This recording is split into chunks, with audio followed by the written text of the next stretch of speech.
I'll show you the videos of it back in the day. Okay, all right.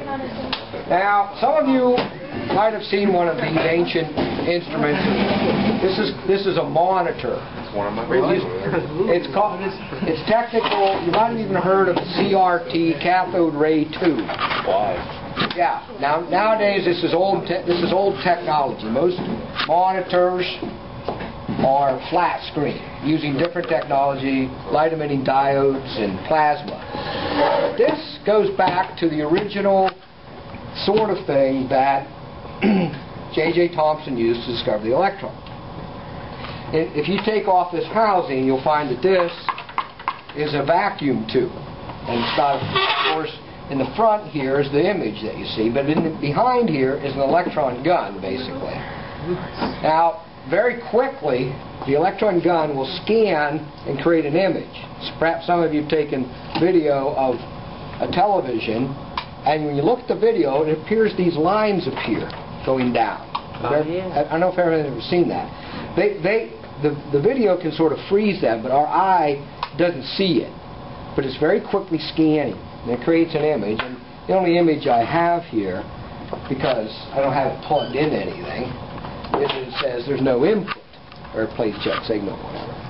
What's interesting though is I can take these magnets, and since this is an electron beam which is appearing on this, the electrons are coming from the back, I can affect the beam with these magnets because the electrons are charged.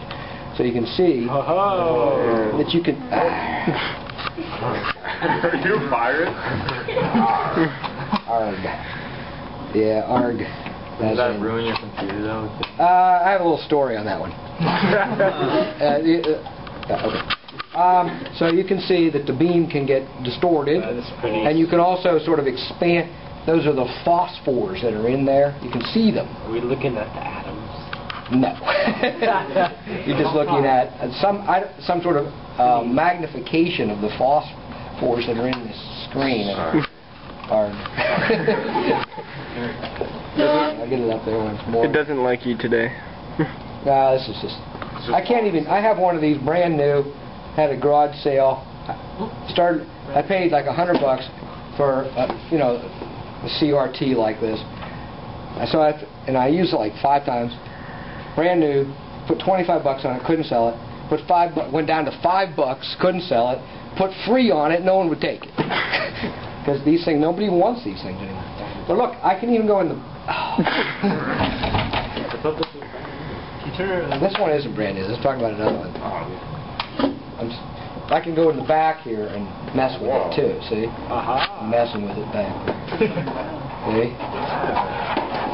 Okay. Well, we used to have a little bit of fun with this.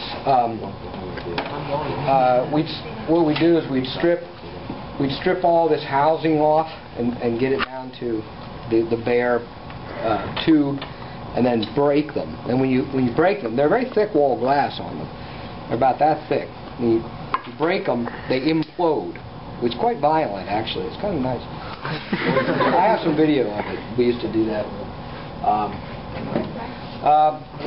Let's see. Oh yeah, the story about how it's not permanent, but one time when I first realized that you could do this.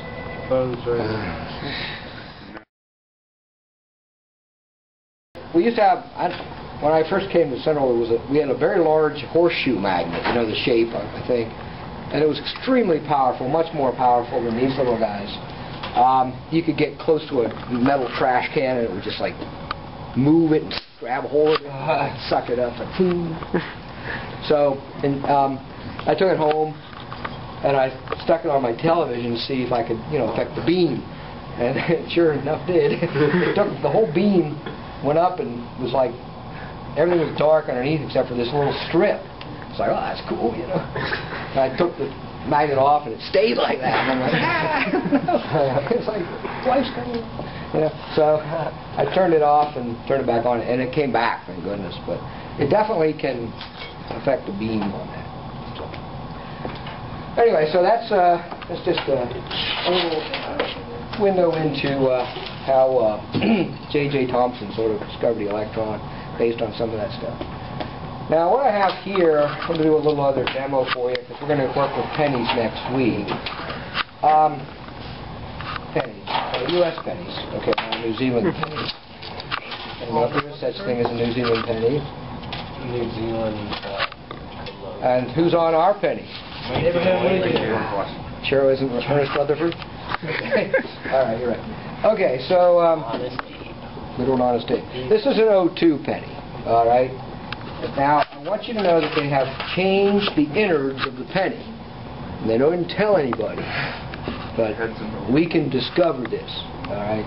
The inside of the penny is no longer what it might seem. We can discover this by heating it to a couple thousand degrees. It won't even take that much. Now watch. I'm heating this 2002 penny. And It's not moving. Think you're, and you can see what happens. It just folds in half. Okay. What the heck? You ask. Yeah, that's illegal. Only if I do it for profit. It's the defacement of your. I am not doing it for profit. If I do this for profit, then and you see inside the penny, it's not copper at all. It's something silvery. It's a cheap metal, cheaper than copper, called zinc. Zinc.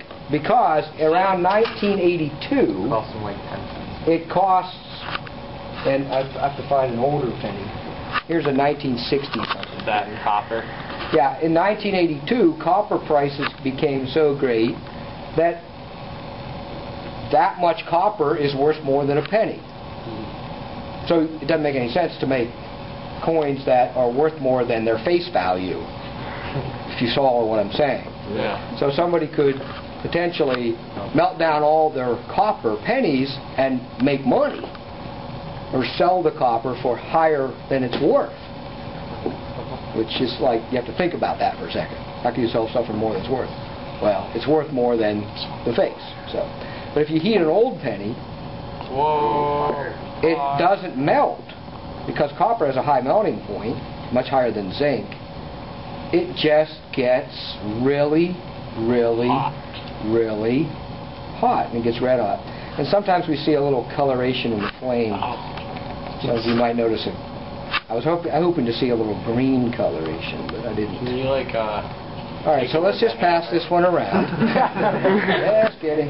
You take it with a hammer and like change the shape. You could probably, Like- beat it into a blacksmith. beat it into a thin sheet. Yeah. But you notice it did turn black. That's from copper oxides that are formed. Okay, and that will actually peel off. That's a chemical change. Yes, it is. Very good. Extra points for you today.